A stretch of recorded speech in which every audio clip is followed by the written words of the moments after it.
This is my case study presentation for supporting ELLs, written by Natalie Young. Jessica is 8 years old in grade 3. She was born in Santa Rosa, Argentina, moved to Canada 2 years ago, and started grade 1 in the Ontario education system. Her first language was Spanish, and her second language is English. Jessica's parents moved with her to Canada for business opportunities. They are fluent in Spanish and understand a great deal of English, so they play a big part in acquiring her L2 at school.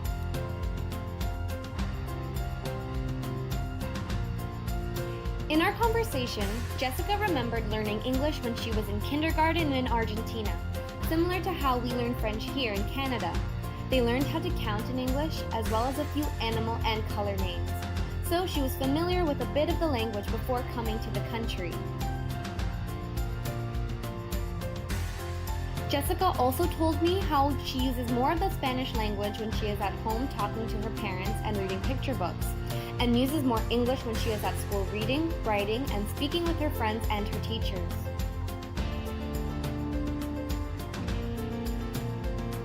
Since my aunt has a personal connection with this family, she told me how Jessica's parents are still focused on teaching her Spanish at home, which helps when keeping Jessica's L1 a part of her cultural identity and when practicing literacy skills across both languages.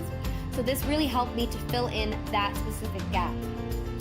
When asked about her favorite thing in Canada, Jessica responded enthusiastically saying, "I like having a lot of new friends and going to the park every day." So for the oral step program, I found Jessica was a step 3 in listening, responding to a variety of questions and following multi-step instructions, and a step 4 in speaking, so being able to express ideas and support opinions with some fluency using a variety of sentences. So based off of our conversation, putting Jessica in step 4 for speaking would be best suited for her level, as she used structured sentences demonstrated increasing fluency when speaking with me, and she was able to express her opinions and add additional comments connected to the content. So I observed how Jessica engaged with the text via prompt questioning and provided additional experiences about learning English back in Argentina. When asked about what was hard about learning English in Canada, she said, "I had to learn a lot of new words and how to spell them right. It was also hard to make new friends when I came to Canada." I also noticed that I had to rephrase some questions to get a response from Jessica. So one example was changing the question above to, "If someone from Argentina was moving to Canada, what would you tell them to bring?" This moment was key in discovering how Jessica was still working at understanding synonyms and more complex words. So next, I will be looking at identity and dual language texts, support for comprehension skills, and inquiring questions. So having Jessica engage with dual language texts and creating identity texts will support her learning both languages at home and at school. Since I already know that Jessica has a strong connection to her L1, this knowledge can guide her in progressing with her L2, as comments as stated in Chapter 1 of the course text.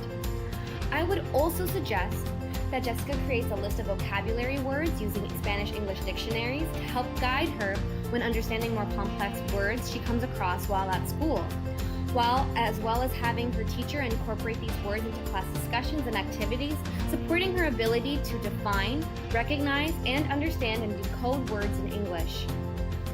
One thing that I would want to inquire further about would be to assess Jessica's reading and writing proficiency in English to connect all of these areas of language use in the classroom and see how one of these connections and sections could help guide her learning and progress in other areas in school. With the help of the STEP program, I believe that Jessica would be able to continue to develop her L2 in order to succeed in all areas of her schooling.